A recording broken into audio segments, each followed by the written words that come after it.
Mariing kinundina ng probinsya ng Aklan ang nangyaring pagpaslang sa Slovak National sa Boracay kamakailan. Patuloy naman ang pakikipag-ugnayan ng Tourism Department sa gobyerno ng Australia hinggil sa nangyari. Yan ang ulat ni Bien Manalo. Mariing kinundina ng Department of Tourism ang nangyaring pagpaslanga sa Slovak National sa Boracay kamakailan. Ayon sa ahensya, ipinauubayan na nila ang investigasyon at paglutas ng kaso sa otoridad. Kaugnay nito, nag-alok na ng 100,000 pisong pabuya si Aklan 2nd District Representative Chodorico Haresco Jr. para sa sino mang makapagbibigay ng impormasyon ukol sa mga taong nasa likod ng karumal-dumal na pagpatay. Nangako rin sila na gagawin nila ang lahat para hindi na maulit pa ang ganitong insidente. We continue to work with our law enforcement agencies to ensure the continued safety and security of Boracay. Patuloy naman ang pakikipag-ugnayan ng Tourism Department sa gobyerno ng Australia. Ito'y kasunod ng paglalabas ng Travel Advisory ng Australia sa Pilipinas dahil sa banta sa seguridad. Nakikipagtulungan na rin ang DOT sa ilang ahensya ng gobyerno sa pagpapanatili ng kaayusan sa tourist destination sa bansa.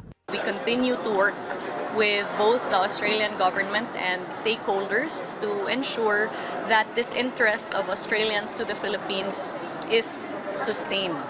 Positibo naman ang Department of Tourism na lalago pa ang revenue o kita ng sektor ng turismo ngayong nalalapit na ang summer season. Malaking kontribusyon dito ay mula sa domestic tourism na nangunguna sa buong Timog Silangang Asya. We are optimistic of the summer season for the Philippines, especially that yung unang-una yung ating mga award-winning and world-class beach destinations continue to garner the interest of the world. Pinagtibay ngayong araw ng Tourism Department at Commission on Higher Education ang isang kasunduan kaugnay sa mga panuntunan sa paggamit ng Development Fund ng Higher Education.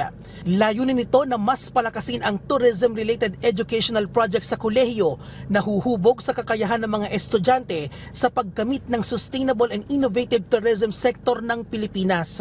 Alinsunod ito sa National Tourism Development Plan na nakatuon sa pagpapaigting ng sektor ng turismo, nalilikha ng mas maraming oportunidad at may malaking kontribusyon sa paglago ng ekonomiya ng bansa. Is to make sure that we implement measures of transparency and accountability in the utilization of the 40% share of CHED in the travel taxes that are remitted by our fellow Filipinos to TIEZA.